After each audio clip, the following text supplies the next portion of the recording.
श्रीमद् भागवत गीता सार कथा। इस भागवत गीता सार में संसार का हर सुख दुख का वर्णन किया गया है। इस भागवत गीता में मानव के लिए हर अच्छे और बुरे कर्मों का वर्णन दिया गया है। दोस्तों, आप लोग सभी चैनल को सब्सक्राइब लाइक करते हैं, जिसमें आपको कुछ नहीं मिलता है, पर इस चैनल पर आप सबको जीने का राह और ज्ञान भरी बातें मिलती है। तो आपसे निवेदन है कि हमारे चैनल को आप सब सपोर्ट करें और हौसला दें कि हम आप लोगों के लिए अच्छा ज्ञान, अच्छी बातें और अच्छी राह पर चलने के लिए अच्छा ज्ञान आप सब के लिए पहुंचाता रहूं। नमस्कार मित्रों, आप सबका हमारे चैनल पर स्वागत है।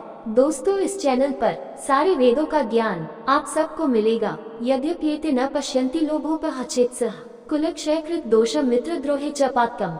38 कत न ज्ञेयमस्माभिः पापादस्मानिवर्तितुम् कुलक्षयकृत दोष प्रपश्यद्भिर्जनार्दन। 39 यद्यपि अति ये न नहीं पश्यन्ति देखते हैं, लोभ लालच उपहत अभिभूत चेत विचार वाले कुलक्षयकृतम अपने संबंधियों का वध करने में, दोषम दोष को मित्र द्रोहे मित्रों से विश्वासघात करने में, चभी पातकम पाप कथम क्यों न नहीं ये जानना चाहिए। अस्माभिः हम पापात पापों से, अस्मातिन निवर्तितुम दूर रहना, कुल क्षय वंश का नाश कृतम हो जाने पर, दोषम अपराध प्रपश्यद्भा जो देख सकता है, जनार्दन सभी जीवों के पालक। यद्यपि लोभ से अभिभूत विचारधारा के कारण वे अपने स्वजनों के विनाश या प्रतिशोध के कारण और अपने मित्रों के साथ विश्वासघात करने में कोई दोष नहीं देखते हैं, तथापि हे जनार्दन, जब हमें स्पष्टतः अपने बंधु बांधवों का वध करने में अपराध दिखाई देता है, तब हम ऐसे पापमय कर्म से क्यों न दूर। अनुनाद। यद्यपि अर्जुन वृत्ति से क्षत्रिय योद्धा था, फिर भी उसे अनावश्यक हिंसा से घृणा थी। महाभारत युद्ध के अंत में एक घटना से उसके चरित्र का ये पक्ष उजागर होता है।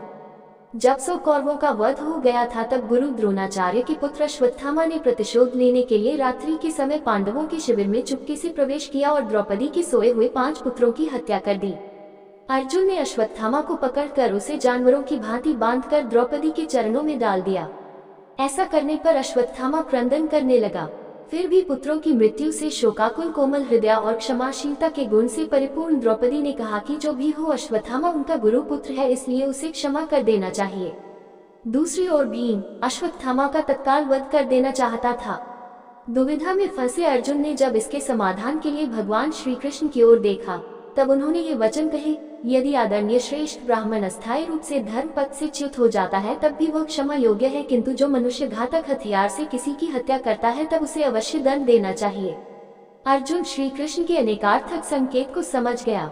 उसने अश्वत्थामा को मारने की बजाय उसके सिर के पीछे की चुटिया को काट दिया और उसके मस्तक से मणि निकाल ली और अपने शिविर से बाहर भगा दिया। अर्जुन स्वभावतः यथासंभव हिंसा से दूर रहना चाहता है। इस विशेष दुखद परिस्थिति में भी वह कहता है कि वह जानता है कि अपने कुटुंबियों और वृद्धजनों को मारना उचित कृत्य नहीं है। मनुस्मृति में वर्णित है, ऋत्विक पुरोहिताचार्य इर्मातुलातिथि संश्रिता बाल वृद्धातुरवैद्य इर्जाति संबंधी बांधव्य। मनुस्मृति किसी को भी यज्ञ करने वाले ब्राह्मण से कलह नहीं करनी चाहिए। कुल पुरोहित, आचार्य, मामा, अतिथि, अपने पर आश्रित बच्चों, वृद्धजनों, वैद्य और स्वजनों के साथ झगड़ा नहीं करना चाहिए।